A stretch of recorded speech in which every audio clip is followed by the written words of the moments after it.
I've now graduated. I've gone back to India. I've received a travel grant from the university. It's given me a break to figure things out. And in my application, I said I want to learn more about the religions of India, notably Hinduism. I mean, India is a huge multicultural society with a huge Muslim population, but I was going specifically to learn about the Hindu, religious underpinnings. Mm-hmm. And I was traveling with a man that I'd met at the TM Center who I considered my spiritual superior. Mm-hmm. So he was 15 years older than me. We had dated in college, and we were at the end of our relationship, but we still had traveled to India together. And when we first met the Swami Arun, the man I would, as you say, get completely wrapped into, James was very taken in by him. He said, this man knows what he's doing. And Arun portrayed himself as a Swami. So he's dressed in the orange colors of the religious Swami of India, which is usually, ironically, a group of celibate men or swamis, kind of like you would think of like a monastery group. Sure. Arun was anything but. It was clear that he was interested in women, and he already had a bunch of women around him, foreign women, some of Indian descent, but essentially foreign women gathered around him. So essentially, we tuned into what he had to say, and he was quite subtle in saying that he knew of the secret yoga. I don't think he started by saying it was secret, by the way. I think it was more that he was saying that he knew this authentic yoga. But it was just interspersed here and there in the conversation with these women. It wasn't like he was over the top trying to be a guru. Yeah. But James went and had a private conversation with Arun. So again, James is the man I was traveling with. Mm-hmm. And he said to me, I think Arun is the real thing. And we had a couple of very bad encounters. So James and I were already traveling for a month before we met Arun. Mm. And we had some very bad encounters with gurus, particularly one.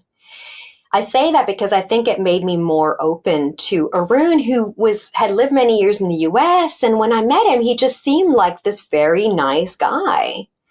And he had this cultivated friendliness. He was warm. Although he was wearing orange, he was wearing like a flannel t-shirt and like short athletic shorts and like these sports shoes. So it was like this mixture of images. He had these like curls down to his shoulders and like quite a striking face that you couldn't immediately say where he was from. Mm-hmm. And I just was like, oh, he seems really nice. Like there's nothing wrong with him. And probably in my mind, I was comparing to the other way that gurus usually look, which is for me much more daunting. Mm-hmm. If you want, I can tell you about that. Yeah, sure. Yeah, so just a little bit before. So just to clarify, I was off to travel for 4 months, or about August to December. And it was agreed that James would be with me for the first month only. But before I set off to travel, in my mom's building in New York City, I walk into the elevator and I see this guy wearing these white robes with jet black hair and like a red dot in between his eyes. And I just instinctively, because I know a bit about Indian culture at this point from TM, I put my hands together, namaste, and he namastes back. And in the time it takes to go up in the elevator, he's invited me up to where he's staying. Oh. With these people that I happen to know who these people are because my parents knew them. So I thought, oh, wow, this is really cool. So I go up to this apartment and I knock on the door and I'm introduced to this guy called Chandra Swami. Chandra means moon, but that's irrelevant. Chandra Swami. And he just says, and I tell him that I'm going to be traveling to India. And he's like, oh, I live in Delhi. Come to my ashram. Here's my address. I'm going to teach you this yoga, essentially, that you won't learn anywhere else. I didn't feel super comfortable, but I thought, okay, maybe. And he, before I leave, he's like, think of a flower. So I thought in my mind, without saying it, rose. And he's like, rose. I'm like, right. Whoa. And then he's like, think of a number. So I hold in my mind the number 7. And he's like, 7. Oh. And I'm like, Shalise, you would think I'd be sold, but I wasn't really. So this is the funny part. I did have a critical mind. I'm like, I'm not into magic. Like, I don't know how you did that, but that's not yoga. Yeah. I'm trying to connect with the divine power of the universe, and you're guessing the number 7. Yeah. Like, we're not on the same wavelength. So it didn't it was weird. Like he clearly did it to gain influence. And I thought it was weird, but it almost put me off a little bit because that's not what I was going for. Anyway, fast forward a little bit. We're in Delhi. We've just arrived. I'm at the start of this, project. I don't really know where I'm going to be learning these religious teachings. I mean, I've got a few addresses, but I don't have like an absolute set path. So we James and I go to this Chandra Swami. I call him up and he says, come to my ashram. And to me, an ashram is a pretty austere place. And when we get to this Chandra Swami, it doesn't match at all. It's this super luxurious mansion. It's gated.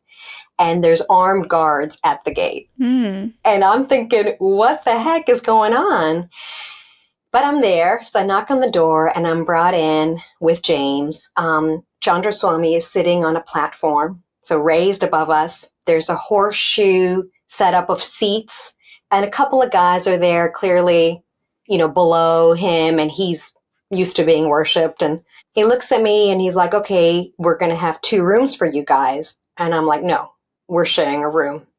And he's about to be like, you're not allowed to do that. And I'm going, there is no way I'm staying here in my own room. Yeah. Like, there's just no way. I'm scared. Like, Anyway, he somehow agrees. You can see this wasn't his plan that I'd arrive with the guy. Yeah. We have a room together. And later that day, I'm summoned to meet Chandra Swami on my own. James is not part of this. He's not invited to be taught or anything. He shows up. He's like in a towel. He's this fat guy glistening with oil. He's just had his daily massage because, of course, he's massaged daily by someone. And he sits. So I'm like, okay, well, you want to receive me in this? I'm still in my la-la land of this is a guru. So he sits down and he's like, my yoga has 3 parts. Mantra, yantra, and tantra. Now, I knew what those words meant, but he quickly cut to the chase. He's like, mantra is sound. Yantra is an image. It's like a divine geometrical shape, I guess, that you could meditate upon. And tantra is sex. And like my jaw dropped. And I'm like, sex? He's like, yeah. I'm going, with whom? Yeah. He's like, with men of my choice. Oh, okay. Not even with him. Like me, and then he adds, like me, for instance. Ah, there it is.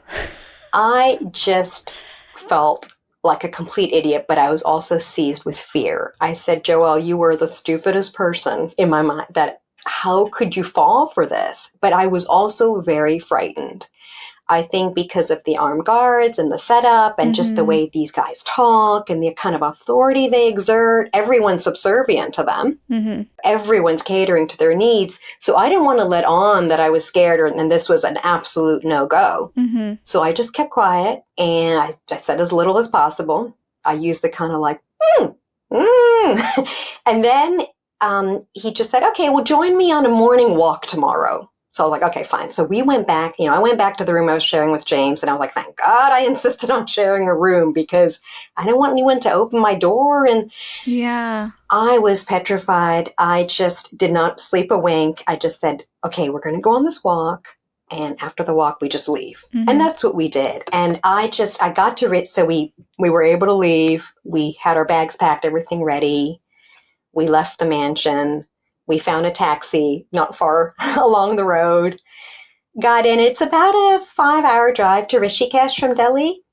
Thankfully, I was praying. I was like, please take us. And the taxi driver, I was like, will you go to Rishikesh? He would. It's, 150 miles, but he took us. Whoa. And for a while there, when we first arrived, I was having nightmares that Chandra Swami had found me. I mean, that's how shocked I was by the con. And I will just finish the story by saying that 1 or 2 years later, but not long after he was arrested, I did not know this guy was tied into the senior most echelons of Indian politicians and economic circles. Like he was seriously well connected, Chandra Swami.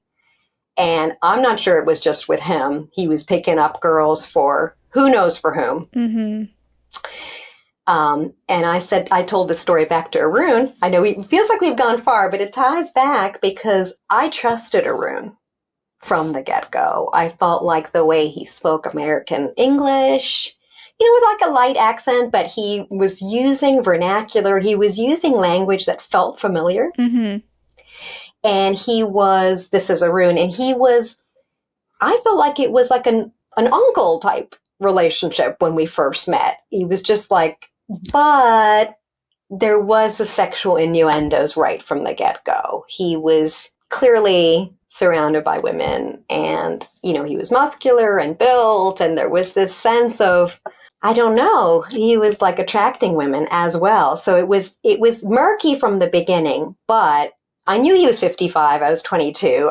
That wasn't my plan in life. I was going to marry a 55-year-old. Yeah, so you're immediately taken by him, and you say that there's these sexual innuendos coming from him, and you're attracted in some way.